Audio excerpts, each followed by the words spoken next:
Electronic आणि print मीडियातील सर्व सन्माननीय माध्यमकर्मींचं मी या ठिकाणी स्वागत करतो। आपण शॉर्ट नोटीसवर मेसेजवर या ठिकाणी उपस्थित राहिलात त्याबद्दल आपले सुरुवातीलाच आभार मानतो। धन्यवाद। मित्रांनो, आज आपल्याला एक महत्त्वाच्या विषयाबद्दल अवगत करण्यासाठी मी या ठिकाणी निमंत्रित केलं आहे।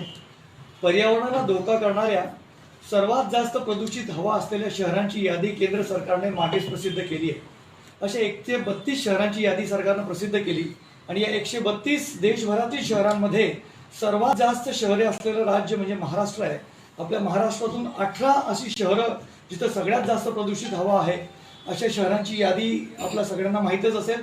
आणि दुर्दैवाने या 18 महाराष्ट्रातील शहरांमध्ये जळगावचा देखील सर्वात जास्त प्रदूषित हवा असलेल्या शहरांमध्ये समावेश झालेला आहे।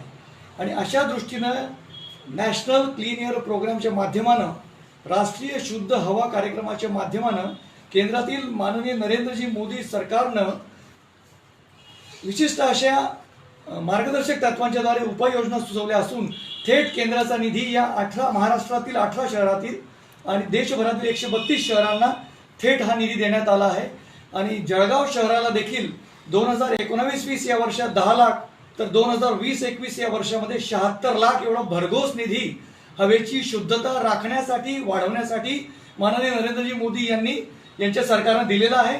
त्याबद्दल आदरणीय पंतप्रधान नरेंद्रजी मोदी यांचे मी 5 लाख जळगावकरांच्या वतीने आभार मानतो। आणि त्याचबरोबर मुदत संपून देखील 2020-21 हे आर्थिक वर्ष संपून देखील या कार्यक्रमाची 31 ऑगस्ट 2021 ही शेवटची मुदत संपून देखील हा निधी अखर्चित राहिल्याबद्दल या करंट्या निष्क्रिय आणि नाकर्त्या मनपा प्रशासनाचा मी आपल्याद्वारे जाहीर निषेध करतो। निधी प्राप्त असतानाही खर्च न करणे हा केवढा दैव दुर्दैवाला जळगावकरांच्या नशिबात आला याची आपण कल्पना करू शकता।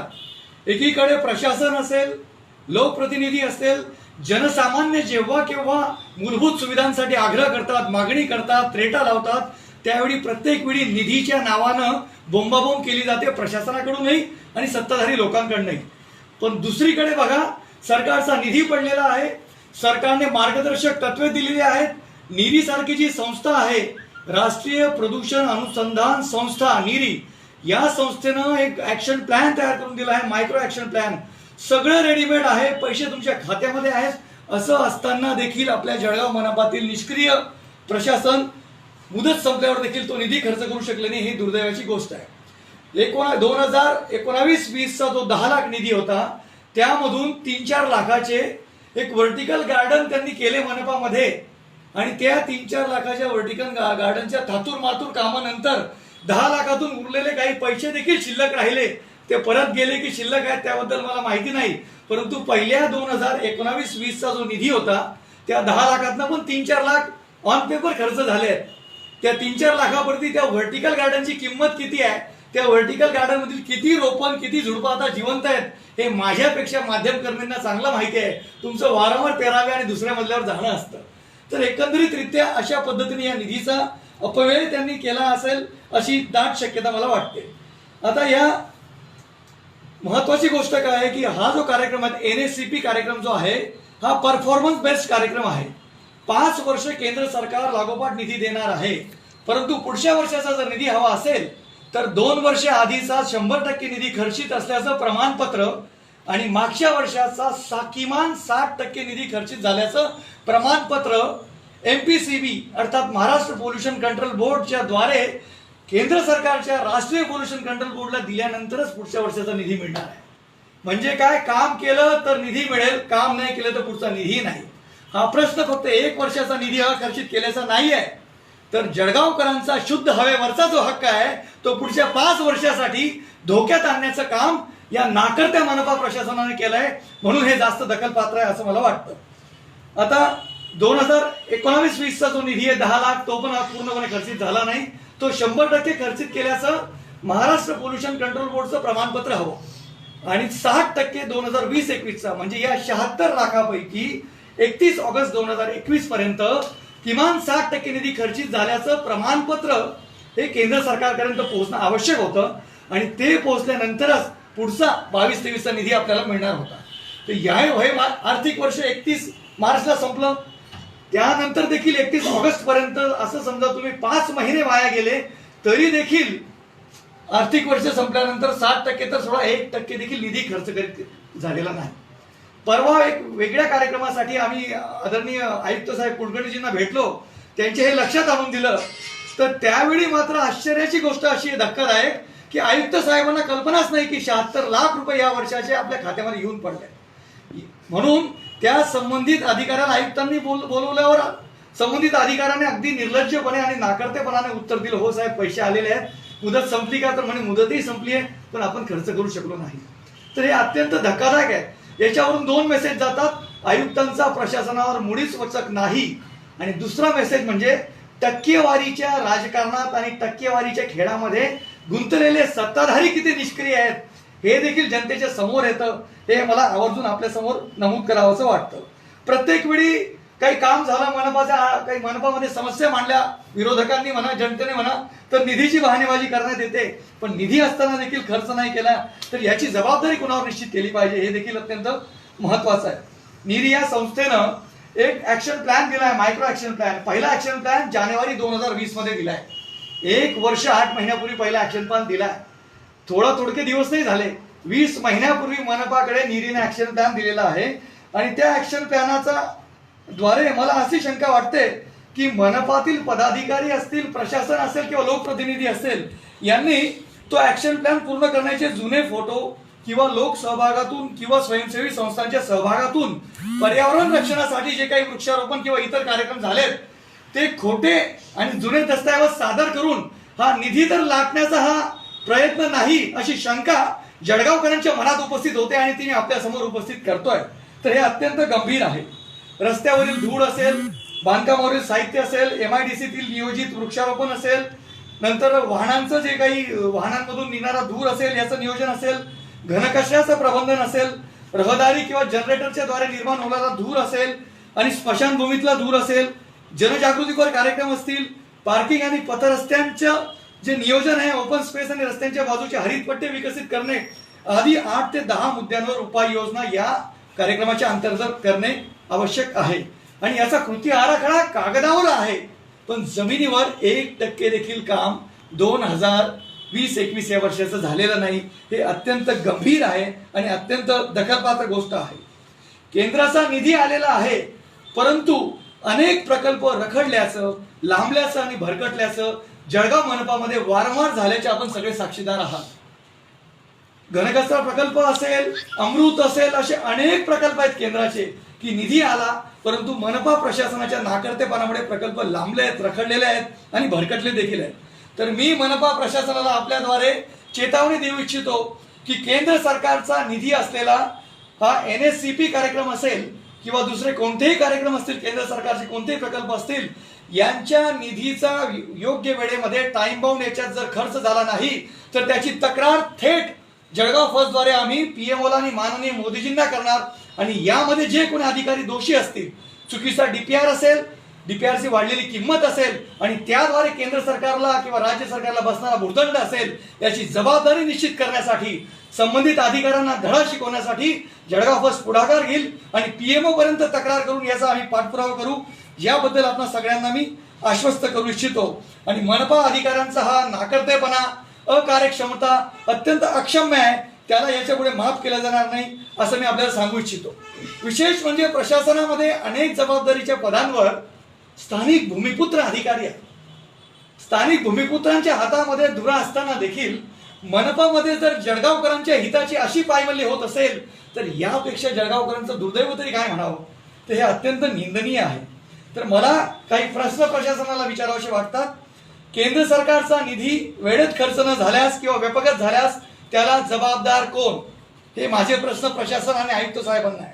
आता दुसरा प्रश्न आहे की माननीय आयुक्त या दिरंगाईची जबाबदारी त्या संबंधित अधिकाऱ्यांवर निश्चित करतील का आणि जबाबदारी निश्चित करून त्या संबंधित अधिकाऱ्यावर कारवाई करतील का. आणि याद्वारे हे असं जर वागणं असेल तर एक प्रकारे प्रशासनाने हा जळगावकरांचा विश्वासघात नाही का प्रशासनाने केलेला.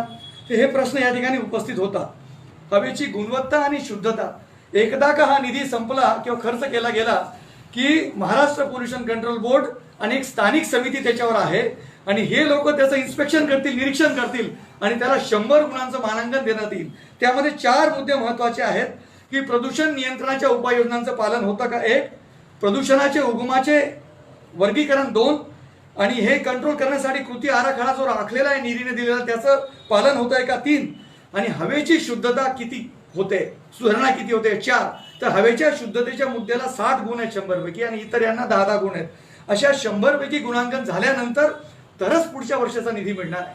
म्हणजे हे जर काम इन टाइम झालं नाही तर आपल्या 1 वर्षाचा नाही तर आपला पुढच्या 5 वर्षाचा निधी जळगावकरांना श्वास घेण्यासाठी शुद्ध हवा मिळण्याचा जो निधी आहे तो धोक्यात आलेला आहे. हे मला आवर्जून आपल्या समोर नमूद करावंसं वाटतं. तर या दृष्टीने मला असं वाटतं की दैव देतं आणि कर्म नेतं अशी जळगावकरांची अवस्था या नाकर्त्या निष्क्रिय प्रशासनाने करून ठेवली आहे. म्हणून माझ्या मनात प्रश्न येतो की या नाकर्त्या प्रशासनाचं करायचं तरी काय.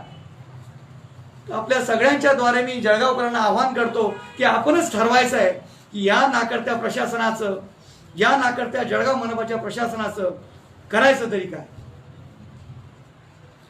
या संबंधित जवळपास 64 पानाचे, 82 पानाचे आणि 10 पानाचे असे 3 दस्तऐवज आहेत. आपल्याला मी सांगितलेल्या माहितीबद्दल काही शंका असेल तर ते दस्तऐवज आपण बघू शकतात. हा कार्यक्रम कसा आहे, कसा राबवला पाहिजे याच्यावर आपण एक स्वतंत्र पत्रपरिषद घेऊया. पण आजचा महत्त्वाचा मुद्दा हाच होता की जळगावमध्ये रस्ते असतील, गटारींचे कामं असतील, या सगळ्या गोष्टींमुळे प्रदूषण उच्च स्तरावर आहे. त्यामुळे श्वासाचे अनेक आजार जनतेला जडतायत अशी सारखी वैद्यकीय क्षेत्राकडनं माहिती समोर येते. असं असताना केंद्र सरकारने जवळपास 86 लाख रुपयाचा निधी जळगावकरांना शुद्ध हवा श्वासाला मिळावी यासाठी दिलाय, परंतु नाकर्त्या प्रशासनाने तो वेळेत खर्च केला नाही. हा आजचा आपला महत्त्वाचा मुद्दा होता. त्यामुळे हा कार्यक्रम कसा राबवायचा, पुढे याची दिशा काय राहील याबद्दल आपण सविस्तर आपल्याशी बोलू. धन्यवाद. आपल्याला काही या संदर्भात प्रश्न असतील तर आपण विचारू शकता. जळगाव शहराला किंवा मनपाला मिळणारा निधी आपल्याला वापरता येत नाही आहे की आपल्याला शाप वगैरे झालाय का?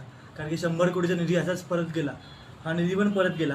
तर ह्या सगळ्यात तुम्ही काय सांगाल का? कारण की निधी परत चालले. एकंदरीत परिस्थितीचं जे विश्लेषण आहे ते पत्रकार म्हणून आपण करा. माझा आजचा मुद्दा केंद्र सरकारचा आलेला निधी वेळ संपल्यानंतर देखील खर्चित झाला नाही हा आहे. आपण एक माध्यमकर्मी म्हणून आपण त्याचं विश्लेषण करू शकतात. आजचा आपल्या पत्रपरिषदेचा तो विषय नाही. भाजपची सत्ता जेव्हा होती त्यावेळेत हा निधी योग्य प्रमाणात वापरला गेलाय का? सत्ता कुणाची होते हे महत्वाचं नाहीये. आज आपला महत्वाचा मुद्दा आहे जळगाव फर्स्ट या मंचावरून आपण बोलतोय. प्रत्येक जण आपली वेगवेगळी भूमिका अदा करत असतो. तुम्ही या ठिकाणी माध्यमकर्मी आहात, घरी गेल्यावर पती होणार, त्याच्या आधी गावी गेलं की तुम्ही मुलाची भूमिका निभावणार, मुलाला जन्म घातला की पित्याची भूमिका निभावणार. तर वेगवेगळ्या भूमिकेत वेगवेगळ्या ठिकाणी आपण काम करत असतो. त्यामुळे भाजपच्या भूमिकेबद्दल आज बोलण्याचं या ठिकाणी मला प्रयोजन वाटत नाही.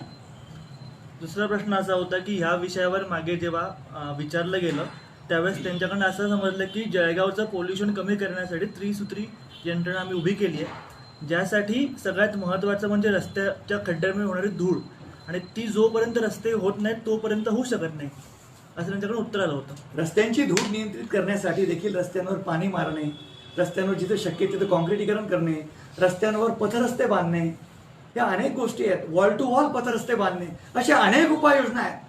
फक्त बहाणेबाजी करून चालणार नाही. या 76 लाखाचं मुदत संपून देखील जमिनीवर 1% काम का करू शकले नाहीत? केलं असेल तर त्यांनी समोर मांडावं. वेळ मारून न्यायला काही अर्थ नाही. मी आपल्या समोर मांडलाय, त्यांना आपण जाब विचारा, मी तर जाब विचारणारच आहे, आपणही जाब विचारा आणि त्यांनी तथ्यांसहित उत्तर द्यावं. त्यांनी वेळ मारून नेऊ नये, आम्ही करणार आहेत, करतोय, हे याला अर्थ नाही. मुदत संपेपर्यंत कार्यवाही 0% का आहे हे महत्वाचं आहे.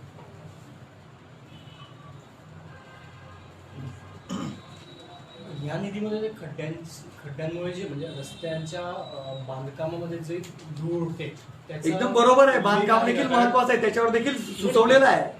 एक मिनिट, कारण जो कॉन्ट्रॅक्ट असतो कुठल्याही योजनेचा कॉन्ट्रॅक्ट त्याचं ते मेन्शन असते की त्यांच्यामुळे जर पोल्युशन होणार असेल किंवा धूळ उडणार असेल तर त्याच्यावर त्यांनी रोज ते पाणी म्हणजे स्प्रिंकलर रोज केलं पाहिजे. ही जबाबदारी कोणाची आहे? कॉन्ट्रॅक्टरची असते. मनपा प्रशासनाची जबाबदारी आहे. ऐकून घ्या, कॉन्ट्रॅक्ट मध्ये ज्या अटी शर्ती आहेत त्याचं पालन करायची जबाबदारी मनपा प्रशासनाची आहे. मग दोषी कोण आहे? तो निधी म्हणजे हा जो निधी आहे 76 लाख किंवा 10 लाख क्लीन एअरचा, हा त्याच्यासाठी ते वापरू शकतात. कशाला वापरायचं त्याच्यासाठी वापरायचा प्रश्नच नाही ना. आलं का लक्षात? दुसरे पण अनेक प्रकल्प आहेत ना, दुसऱ्या पण ठिकाणी आहेत. मुख्य रस्त्यांवरचे धूळ हा वेगळा मार्ग आहे. रस्ते साफ झाले पाहिजेत, यांत्रिक झाडूने साफ झाले पाहिजेत.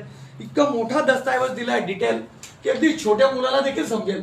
त्याच्यामध्ये त्यांनी साधारणतः जे 8-10 हेड्स केले आहेत. रस्त्यांवरची धूळ त्याच्यासाठी उपाययोजना आहे. टाइम बाउंड पण दिलेली आहे. डिसेंबर 2020 मध्ये ज्या उपाययोजना आहेत रस्त्यांवरची धूळ, त्यासाठी 4 उपाययोजना 6 पैकी डिसेंबर 2020 ला पूर्ण होतील असा त्यांचा अंदाज होता. डिसेंबर 20 जाऊन 8 महिने झाले, 4 पैकी एकाची अंमलबजावणी झाली नाही. नंतर वाहनांच्या बाबतीत आहे, आरटीओ वगैरे यांनी ते पूर्ण केलं पाहिजेत. वाहनांच्या बाबतीत ती गोष्ट वेगळी आहे. बायोमासच्या बर्निंगच्या बाबतीत आपल्याला सगळ्यांना माहिती आहे की बाजूच्या आव्हाने गावामध्ये अक्षरशः इतके प्रदूषणाचे लोट असतात. ते देखील काम कसं लांबलं हे आपल्याला माहिती आहे. डीपीआर चुकीचा झाला, कॉपी पेस्ट डीपीआर झाला, हे स्वतंत्र विषय आहेत. त्यानंतर क्रिमॅटोरियमचा विषय आहे. स्मशानभूमीमध्ये सगळ्यात जास्त आपण लाकडाचा वापर करतोय, तर त्या ठिकाणी देखील याला उपाययोजना करू शकतात. इच्छा असेल तर मार्ग दिसेल अशी गोष्ट आहे. इथं तर निधी आहे तरी पण मार्ग दिसत नाही, हे किती शोकांतिक आहे. डॉक्टर साहेब, असे बरेचसे निधी असतील मनपामध्ये जे न खर्चित करून सुद्धा परत गेले असतील. त्याची माहिती घेऊन एक स्वतंत्र पत्रकार परिषद घेऊन आपण